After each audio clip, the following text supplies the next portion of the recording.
In a bid to ensure adequate drug availability in health institutions in Nigeria, pharmacists and experts in the health sector have recommended more legal backing and implementation of a Drug Revolving Policy Act, as well as a review of the policy guidelines for functional DRF in Nigeria. This call was made at the 2023 Annual Scientific Conference and Drug Revolving Fund Policy in Nigeria, focusing on the pathway to attaining sustainable drug availability in federal health institutions, organized by the West African Postgraduate College of Pharmacists. Here's the rest of the news. Drug Revolving Policy, a scheme where medicines are sold at cost price and the revenue generated is used to replenish stocks, ensuring that medicines remain affordable and sustainably available. To deliberate on ways to improve drug revolving fund policy in Nigeria, a scientific conference was held in Abuja. Speaking at the conference, the chairman, Governing Council of the Pharmacy Council of Nigeria, Ahmed Tijani Mora, highlighted the importance of a functional drug revolving fund policy in ensuring that there's an adequate supply of drugs in health institutions.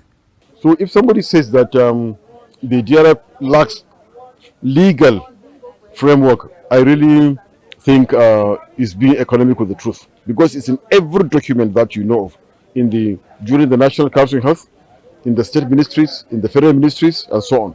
The scheme is actually progressing because it has been elevated from just a mere DRF, giving the drugs under one roof, to drug management committees in most states of the federation, and that is a policy thing. Other hospitals have migrated from just procurement of the drugs from manufacturers to actually manufacturing the drugs themselves, like Kano State. I know they do that for sure. So the essence is that to make these drugs available under one roof to the patients as and when needed. In his keynote address, the head of Pharmacy Department, University of Abuja Teaching Hospital, pharmacist Mohammed Garba, emphasized the need for the Nigerian government to implement a Drug Revolving Policy Act, which would provide a legal framework for the operation of the Drug Revolving Fund policy in the country. It is only when you have an act of an act of parliament that you can be able to be rest assured that there will be reward and punishment. It is only then that that policy can be able to be entrenched into the system. If not, people will just think that this is just a mere guideline. It's not even a policy.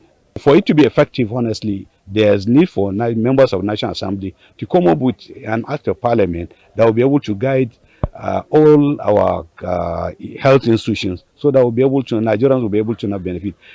Universal health coverage will be a mirage so long as the drugs are not available. There's a popular saying by most NGOs: no product, no program. The chairman of the conference, pharmacist Chinyere Osakwe, and the DSP Health and Humanitarian Services Secretariat, pharmacist Boniface Iku, called for improved monitoring and evaluation mechanisms to ensure that the policy is effectively implemented. There has been a lot done. There's now an act of policy with sanctions. We've moved from guidelines. Some people are still in the guidelines point, but those who have moved into the act of parliament, where there is a working document that has the backing of parliament, even if it is the state parliament, with sanctions, that is the thing, and reward. Nobody does this without sanctions. So when an act of parliament comes with sanction, then DRF will be respected. Get enabling documents like the SOP, Standard Operating Procedures and Guidelines, and enabling national policies like the National Supply Chain Management Policy from the Federal Ministry of Health to guide them in the setting up of this DRF, reform DRF, and the drug management agencies, or their stores, as it may be. Also speaking, the zonal coordinator, West African Postgraduate College of Pharmacists, Abubakar Danraka, advocated institutionalization of DRF as he appealed for recognition. So our advocacy is for call on federal government to do an act of parliament that will institutionalize the drug revolving fund, so that there will be sanctions for those that don't comply, and by so doing, ultimately we are making drugs readily available to Nigerians at affordable, qualitative and effective means. As a group, we are professional experts who have undergone postgraduate training and also have been on the field in our different practice settings, have acquired adequate experience and skills to make interventions in what we do and also publish them in peer-reviewed journals in what we are doing. All we are calling for is that recognition by heads of institutions to know that we as fellows and consultants recognize us in what federal government has already given to us.